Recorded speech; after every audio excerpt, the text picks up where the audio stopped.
नमस्कार दोस्तों, स्वागत है आपका स्टेनो गुरुजी यूट्यूब चैनल में। दोस्तों आज की इस वीडियो में हम लोग प्रैक्टिस करेंगे 80 शब्द प्रति मिनट की स्पीड से डिक्टेशन, जो कि 10 मिनट का रहेगा। पीडीएफ इसका आपको हमारे टेलीग्राम पर मिल जाएगा। टेलीग्राम का लिंक वीडियो के डिस्क्रिप्शन में दिया गया। अगर आप हमारे लिंक से नहीं जुड़ पा रहे हैं तो टेलीग्राम इंस्टॉल करके उसमें स्टेनो गुरुजी सर्च करेंगे तो भी आप हमारे लिंक से जुड़ पाएंगे। वीडियो पसंद आए तो वीडियो को लाइक कर देना और अपने दोस्तों के साथ भी शेयर करना। और अभी तक आपने हमारे चैनल को सब्सक्राइब नहीं किया तो प्लीज़ सब्सक्राइब कर लीजिएगा। साथ में नोटिफिकेशन बेल को ऑन रखिएगा, जिससे आने वाली इंपॉर्टेंट वीडियो की नोटिफिकेशन आपसे मिस ना हो। तो ज़्यादा समय ना लेते हुए चलिए शुरू करते हैं। Ready, start. मेरे प्यारे देशवासियों, हमारा यह कृत संकल्प है कि नई आर्थिक नीति सामाजिक न्याय की संवर्धक बने तथा उसका पूरा पूरा लाभ हमारे दलित, आदिवासी, पिछड़े और पिछड़ों में से पिछड़े वर्गों तक पहुँचे।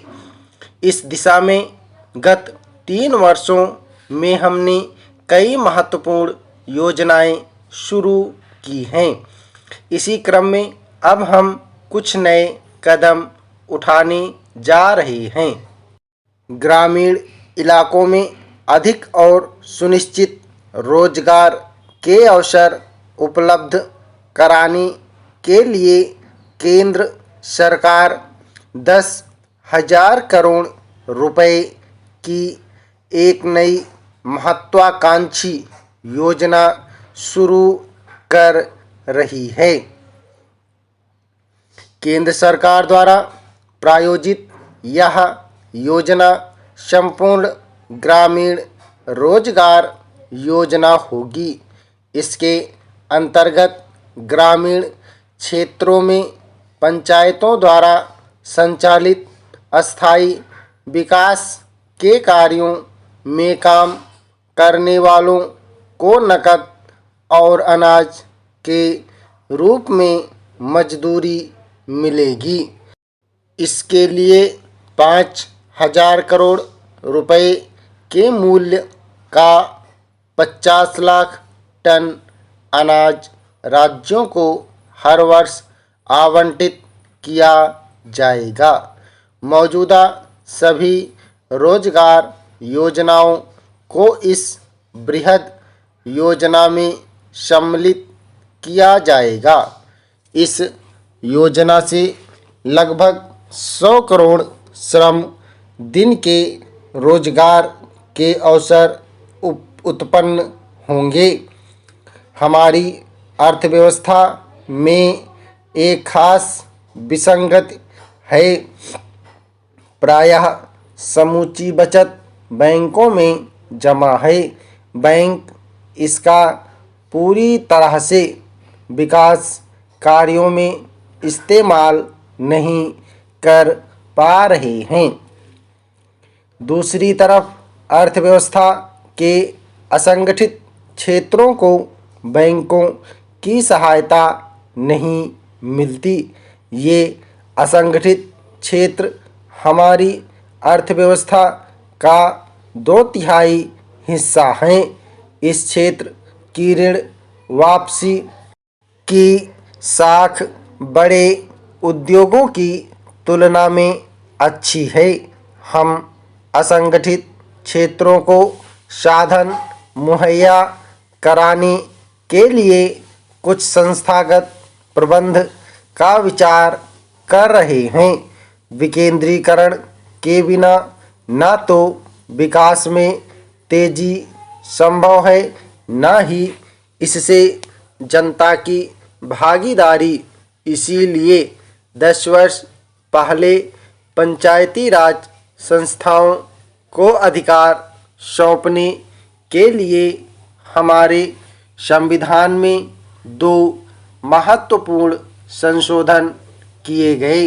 लेकिन अभी भी वित्तीय और प्रशासनिक दृष्टि से हम पंचायतों को पर्याप्त रूप से अधिकार संपन्न नहीं बना पाए हैं। इस महत्वपूर्ण उद्देश्य को प्राप्त करने के लिए सरकार शीघ्र ही एक राष्ट्रीय बहस छेड़ेगी, जिसमें पंचायती राज संस्थाओं के 30 लाख से अधिक सभी निर्वाचित प्रतिनिधियों को शामिल किया जाएगा।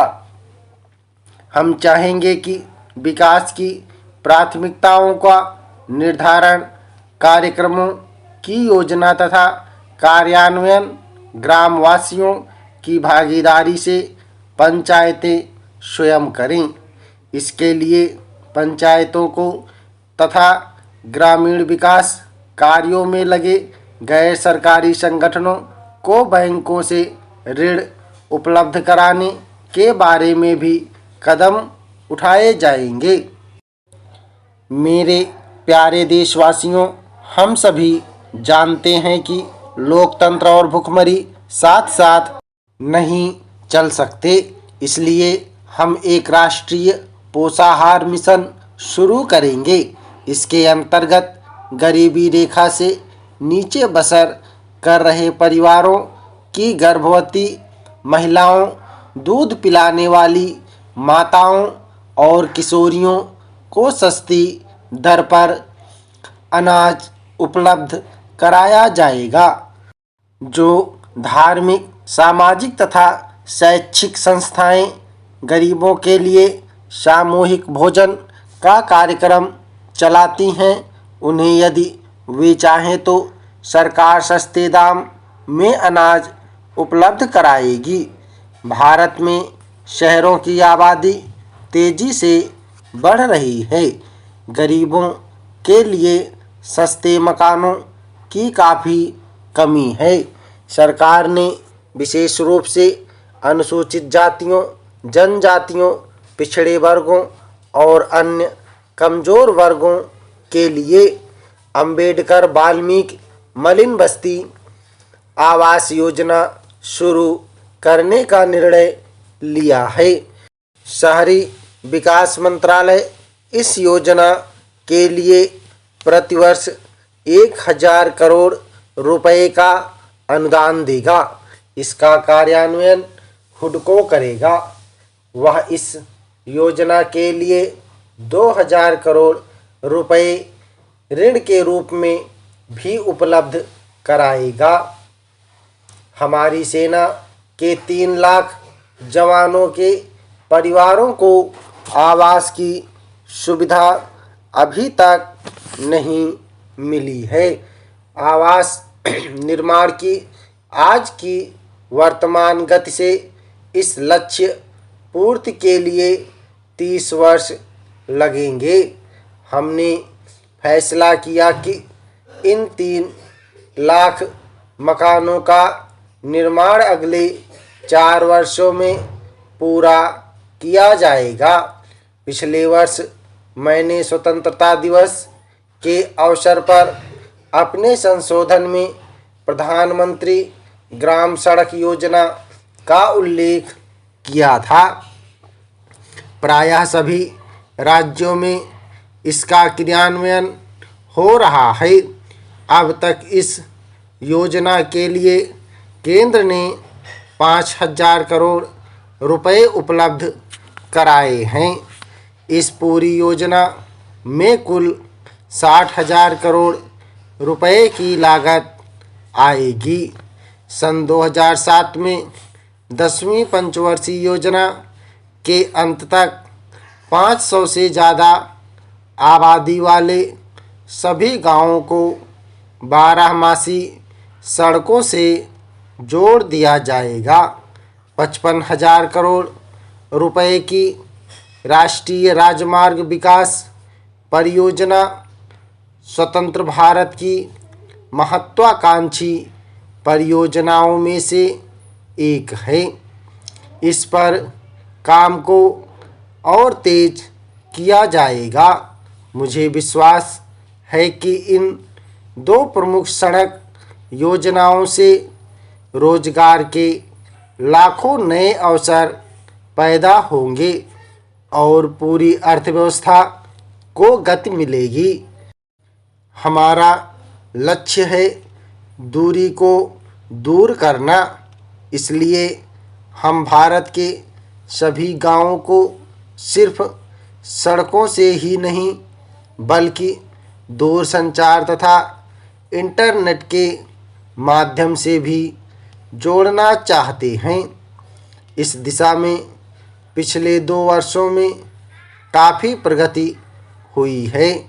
इस काम को हम और तेज़ी से आगे बढ़ाएंगे। स्टॉप। ओके दोस्तों, आप लोग इसका अभ्यास करिएगा। 80 शब्द प्रति मिनट की स्पीड से था। 10 मिनट का डिक्टेशन है। पीडीएफ इसका आपको हमारे टेलीग्राम पर मिल जाएगा। टेलीग्राम का लिंक वीडियो के डिस्क्रिप्शन में दिया गया है। वीडियो पसंद आए तो वीडियो को लाइक कर देना, और अगर अभी तक आपने हमारे चैनल को सब्सक्राइब नहीं किया तो प्लीज़ सब्सक्राइब कर लीजिएगा, और साथ में बने बेल आइकन को भी प्रेस कर दीजिएगा, जिससे आने वाली वीडियो की नोटिफिकेशन आपसे मिस ना हो। तो मिलते हैं अगले वीडियो में नए डिक्टेशन के साथ। तब तक के लिए बाय। Thanks for watching. जय हिंद, जय भारत।